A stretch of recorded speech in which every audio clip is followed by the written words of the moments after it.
Hey, yo, what's going on right now? You watching Casino is the Name, and I just want to apologize. So there was an error with the previous video. So the video was supposed to be much longer, and this is basically the finished version of the video. About 90% of everybody that I spoke to, none of them have said anything about, oh, well, I got married for religious purposes.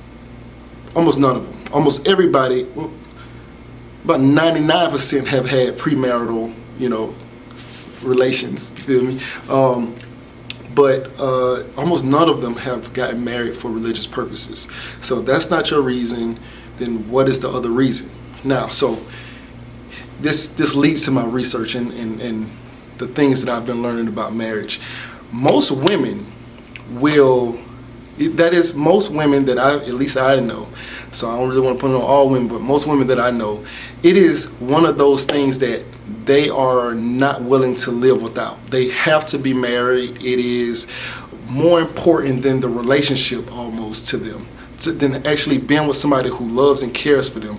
They want to be married more than anything. So you can be a guy who says, I don't want to be married, and the woman that you're dating is like, well, I want to be married.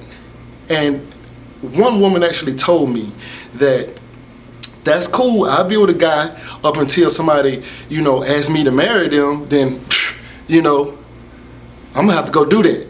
And I was thinking like, wow, like, this person can love you, care for you, be there for you, you can live with them and everything, but the first random guy that pops up and says, hey, I want to marry you, you're gonna run out and get married just for that. This guy can be abusive. This guy could be a convict, you know what I'm saying? Like, or, somebody who's going to be a convict soon because he's breaking laws and all kind of stuff like that. Like, this guy could be doing all sorts of things. He could be a scam artist. He could be doing everything. But just because he wants to marry you, you'll walk away from this person that you've been building this legacy with. It's crazy how much people, how many women just prefer to be married over having actually a meaningful relationship. Now, most people say, well, of course, I want a meaningful relationship before I get married, you know what I'm saying? But that is not at the root. They will leave a meaningful relationship to be with somebody who's willing to be married. And I think that's crazy. I think it's crazy. Like, it furthermore makes me despise, the situation, the entire situation in itself, and it's kind of like an eye-opening kind of thing for me, going through this process, because now I see that women have been groomed since children to want their happily ever after. And remember, I said there was a lot of them that said, I want my happily ever after, and so that comes from fairy tales. That comes from fairy tales. Right? Like, life is not a fairy tale. But that comes from fairy tales.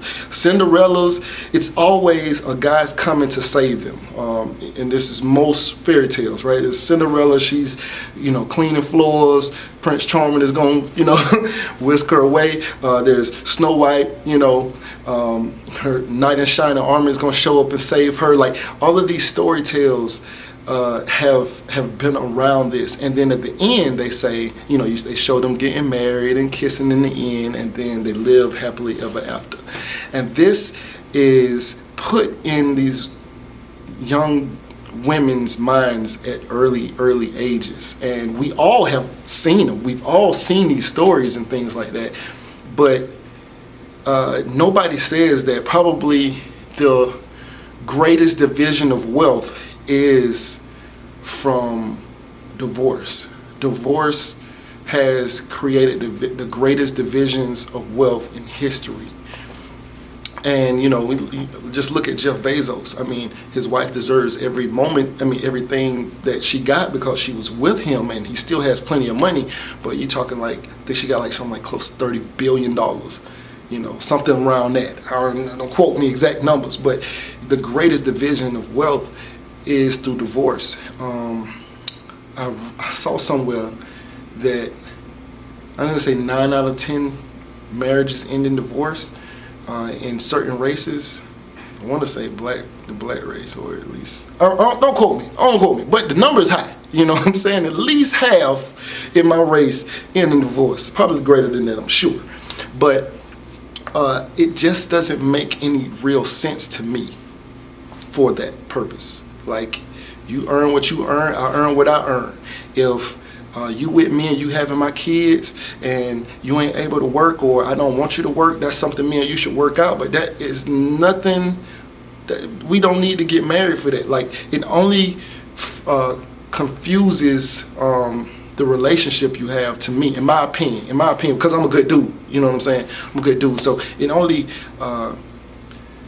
makes the separation that much harder. Like, say you want to just, you know what, we ain't working out, let's just be done, let's just move on. But then now you have to go to the court system, and if you're still intimate with each other, I think within 30 days or something like that, depending on what state you're in, even if you're still intimate with each other, but you're like, you know, I don't want to be with this person, but if they I've heard that they will ask you, or some judges will ask you, hey, have y'all been intimate?